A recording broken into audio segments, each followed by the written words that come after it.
ദൈവത്തിരുനാമത്തിന് മഹത്വമുണ്ടാവട്ടെ. Bible reading പ്രോഗ്രാമിൽ സംബന്ധിക്കുന്ന ഏവർക്കും കർത്തൃനാമത്തെ സ്നേഹവന്ദനം.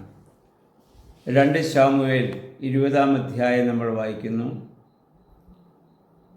ദാവീദിൻ്റെ മകനായ അബ്ശലോം മരിച്ചതിന് ശേഷം ദാവീദ് രാജാവായി വരാൻ വേണ്ടി ഒരുങ്ങുന്നു. ജനം അദ്ദേഹത്തെ സ്വീകരിക്കുന്നു. ഈ സമയത്ത് ബെഞ്ചമിൻ ഗോത്രക്കാരനായ ഷേബ എന്ന് പറയുന്ന ഒരാൾ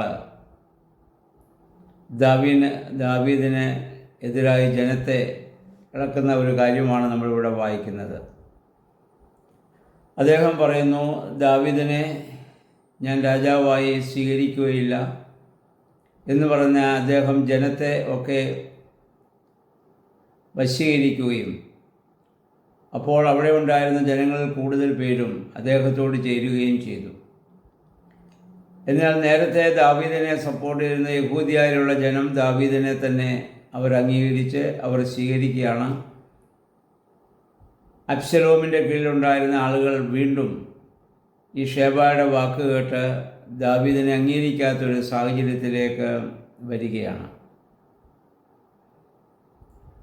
ഇവിടെ നമ്മൾ മനസ്സിലാക്കേണ്ടത്, ദാവീദിന് ഇവിടെ ശത്രുക്കൾ അന്യരാജ്യക്കാരല്ല, വിജാതികളല്ല. സ്വന്തം ഗോത്രത്തിൽ നിന്ന് തന്നെയാണ് അദ്ദേഹത്തിന് ശത്രുതയുണ്ടാകുന്നത്. അതായത് സ്വന്തം ഗോത്രം എന്ന് പറഞ്ഞാൽ ഇസ്രായേൽ സമൂഹത്തിൽ നിന്ന് ഇത് തന്നെയാണ്. പലപ്പോഴും സഭയിലായാലും സമൂഹത്തിലായാലും നേതൃത്വ സ്ഥാനത്തേക്ക് വരുന്നവർക്ക് എപ്പോഴും ശത്രുക്കളുണ്ട്. ആ ശത്രുത പലപ്പോഴും പുറത്തുനിന്നുള്ളവരിനേക്കാൾ കൂടുതലായി സ്വന്തമായവരിൽ നിന്നാണ് അത് നേരിടേണ്ടി വരുന്നത്. അത് നമ്മൾ സമൂഹത്തിലും സഭയിലും പൊതുവെ കാണുന്ന ഒരു സ്വഭാവമാണ്. നമ്മുടെ കർത്താവിനും പ്രതിസന്ധികളെ നേരിടേണ്ടി വന്നത് സ്വന്തം ജനതയിൽ നിന്നാണ്, മറ്റ് ജാതികളിൽ നിന്നല്ല. മറ്റ് ജാതികളിൽ നിന്ന് ഒന്നും കർത്താവിന് ഒരു പ്രതിസന്ധി നേരിടേണ്ടി വന്നിട്ടില്ല. കർത്താവിൻ്റെ വചനങ്ങളെ ഒക്കെ അവർ സന്തോഷത്തോടെ സ്വീകരിക്കുകയാണ് ചെയ്തത്. എന്നാൽ ശാസ്ത്രിമാരും പരീശന്മാരും സാദൂക്യരും പുരോഹിതന്മാരും അങ്ങനെ ഇസ്രായേൽ ജനത്തിലുള്ളവർ തന്നെയാണ് യേശുവിനെ ശക്തമായിട്ട് എതിർത്തത്. അപ്പോൾ അത് ഇന്നും എക്കാലവും അത് നമുക്ക് കാണാൻ സാധിക്കുന്നുണ്ട്. അപ്പോൾ ഇവനിങ്ങനെ ഉണ്ടായ സമയത്ത് ദാവീദ് മറ്റൊരു കാര്യസ്ഥനെ ഒരു ജനനായകനായി അവിടെ അയക്കുന്നുണ്ട്. പക്ഷേ അവനെ യോബാബ് ഇഷ്ടപ്പെടുന്നില്ല.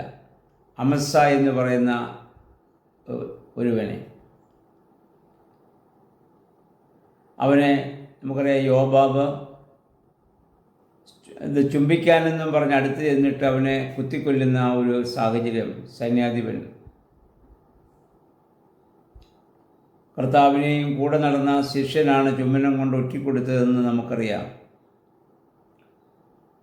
പലപ്പോഴും ഇതുപോലെയുള്ള അനുഭവങ്ങൾ ഇപ്പോൾ നേതൃസ്ഥാനത്തുള്ളവർക്ക് നേരിടുക അത് പതിവാണ്. അതുകൊണ്ടായിരിക്കാം കർത്താവ് പറഞ്ഞ, ലോകത്തിൽ കഷ്ടമുണ്ട്, ധൈര്യമായിരിക്കണം, അതിനെയൊക്കെ നമുക്ക് ദൈവികമായ ശക്തിയാൽ അതിജീവിക്കാൻ നമുക്ക് സാധിക്കണം. ഇവിടെയൊക്കെ നമ്മൾ ദാവീദിൻ്റെ ജീവിതത്തിൽ നമ്മൾ നോക്കുമ്പോൾ എത്രയോ പ്രതിസന്ധി ഘട്ടങ്ങളിലൂടെയാണ് അദ്ദേഹം കടന്നു പോകുന്നത്. അദ്ദേഹം വാസ്തവത്തിൽ മനസ്സുകൊണ്ട് നീതിമാനായ ഒരു മനുഷ്യനാണ്. ചില മാനുഷിക ബലഹീനതകളാൽ, സാഹചര്യ സമ്മർദ്ദങ്ങളാൽ ചില കുറവുകളൊക്കെ ജീവിതത്തിൽ സംഭവിച്ചുവെങ്കിലും അടിസ്ഥാനപരമായി അദ്ദേഹം ദൈവത്തെ സ്നേഹിക്കുകയും മനുഷ്യൻ്റെ നന്മയെ ആഗ്രഹിക്കുകയും ചെയ്യുന്ന നല്ല ഒരു രാജാവാണ്. പിന്നെ ആ സ്ഥാനത്തിരിക്കുമ്പോൾ സാഹചര്യ സമ്മർദ്ദങ്ങൾ എപ്പോഴും അങ്ങനെയുള്ളവർക്കുണ്ടാകും. എന്നാൽ പോലും അദ്ദേഹം എപ്പോഴും പ്രാർത്ഥിക്കുകയും ദൈവത്തിൻ്റെ ആലോചനയ്ക്കായി അദ്ദേഹം വെയിറ്റ് ചെയ്യുകയും ദൈവം പറയുന്നത് വരെയും അധികാരസ്ഥാനം ഏറ്റെടുക്കാതിരിക്കുകയും ഒക്കെ ചെയ്യുന്നത് നമ്മൾ ഇതിനു മുമ്പ് നമ്മൾ കണ്ടതാണ്. അങ്ങനെയുള്ളവർക്ക് എത്രയോ പ്രതിസന്ധികളാണ് ഈ ഭൂമിയിൽ വരിക. അതുകൊണ്ട് ദാവീദ് നേരത്തെ പാടിയ സങ്കീർത്തനം നമുക്കറിയാമല്ലോ, നീതിമാൻ്റെ അനർത്ഥങ്ങൾ അസംഖ്യമാണ്, പക്ഷേ എല്ലാറ്റിൽ നിന്ന് യഹോവയായ ദൈവം അവനെ വിടുവിക്കുമെന്നുള്ളത്.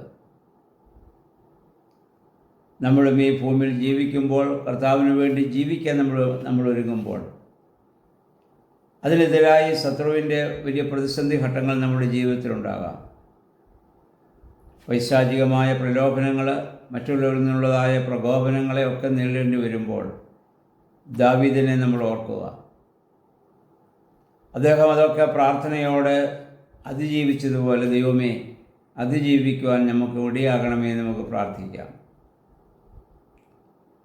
ദൈവത്തിൻ്റെ പരിശുദ്ധാത്മാവ് അതിന് നമ്മെ സഹായിക്കണം. നാളെ പെന്തക്കോസ്തിലേക്ക് നമ്മൾ പ്രവേശിക്കുകയാണ്.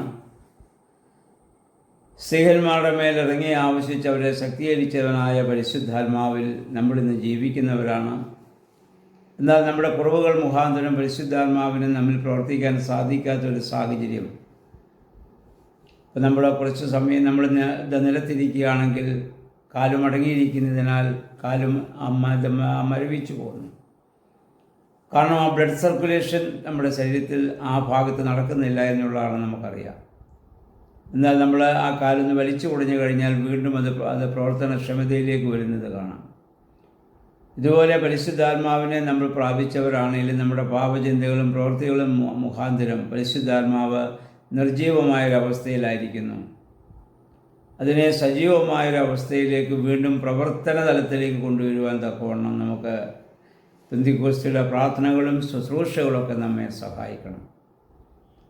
ദൈവമേ പരിശുദ്ധാത്മാവേ അതിന് ഞങ്ങളെ ശക്തീകരിക്കുകയും പരിശുദ്ധാത്മാവിൻ്റെ ആലോചനയ്ക്ക് വിധേയമായി മാത്രം ചിന്തിക്കാനും പ്രവർത്തിക്കാനും ഇടയാകണമെന്ന് നമുക്ക് പ്രാർത്ഥിക്കാം. സർവശക്തനായ ദൈവം എല്ലാവരെയും അതിനെ സഹായിക്കുമാറാകട്ടെ.